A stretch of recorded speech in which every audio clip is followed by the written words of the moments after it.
एक बार की बात है, रामपुर गांव में दो दोस्त रहते थे। एक का नाम राम और दूसरे का नाम श्याम था। दोनों एक साथ मजदूरी किया करते थे और काफी मेहनत करके अपना घर चलाते थे। एक दिन उस गांव में एक बहुत अमीर व्यक्ति आया। लोग उसकी चकाचौंध देखकर बहुत प्रभावित होते हैं। पूरे गांव में उस अमीर व्यक्ति की चर्चा होने लगती है। राम और श्याम भी इस बारे में बात करने लगे। वाह, जिंदगी हो तो ऐसी।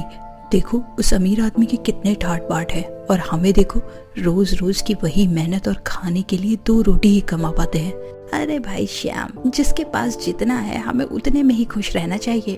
भगवान ने कम से कम हमें रहने के लिए छत तो दी है, खाने की 2 वक्त की रोटी दी है, और अगर ज्यादा इच्छाएं रखोगे तो भगवान वो भी तुमसे छीन लेंगे। तो भी ना राम हमेशा ज्ञान बांटता रहता है। यह कहकर श्याम अपने घर चला जाता है। श्याम की ऐसी हालत देखकर राम श्याम से कहता है, भाई ऐसा कब तक चलेगा? तुम दिन भर खुली आंखों से सपने देखते रहते हो। तुम्हें मेहनत करनी चाहिए और अपने काम पर ध्यान देना चाहिए। तुम अपना काम क्यों नहीं करते? सपने देखने से ही पूरे होते हैं। राम तुम देखना, एक न एक दिन मैं अमीर जरूर बन जाऊंगा। मैं तुम्हें चाहे जितना भी समझा लूं, पर तुम्हें तो अपनी ही करनी है। मैं तो तुम्हारे भले के लिए बोल रहा हूँ, बाकी तुम्हारी मर्जी। श्याम राम की बातों पर ध्यान नहीं देता। एक दिन श्याम बाजार जाता है और वहाँ एक लॉटरी खरीद लेता है और मन ही मन करोड़पति बनने का ख्वाब देखने लगता है। अगले दिन लॉटरी का रिजल्ट निकला और श्याम की लॉटरी का नंबर मैच कर गया। श्याम बहुत खुश हो गया क्योंकि अब वह करोड़पति बन गया था। श्याम ने अपने लिए एक बहुत बड़ा घर, एक महंगी गाड़ी भी खरीद ली। श्याम की इतनी तरक्की देखकर उसका दोस्त राम खुश हो गया और वह श्याम से मिलने उसके घर गया।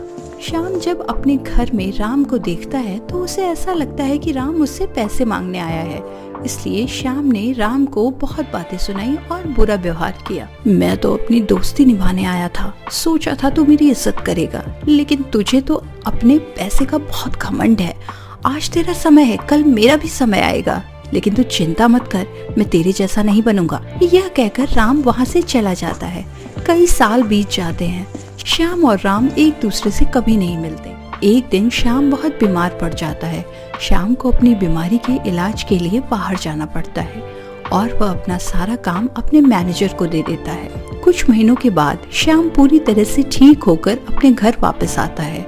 घर आकर उसे पता चलता है कि उसका सब कुछ मैनेजर ने अपने नाम कर लिया है। श्याम मैनेजर के पास जाता है और कहता है, धोखेबाज, तूने ये ठीक नहीं किया। मैंने तुझे अपना सारा काम और कंपनी कुछ महीनों के लिए संभालने के लिए दी थी और तूने सब पर अपना नाम करवा लिया। उस व्यक्ति ने श्याम की एक न सुनी और उसे धक्के मारकर बाहर निकाल दिया।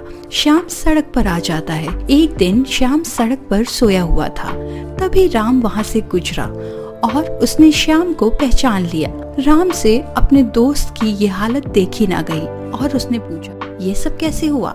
श्याम ने सारी बात बता दी।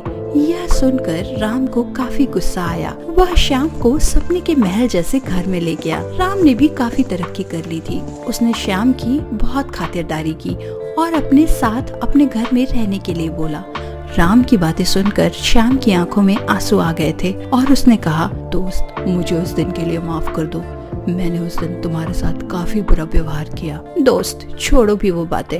इस तरह दोनों दोस्त एक साथ खुशी खुशी रहने लगे।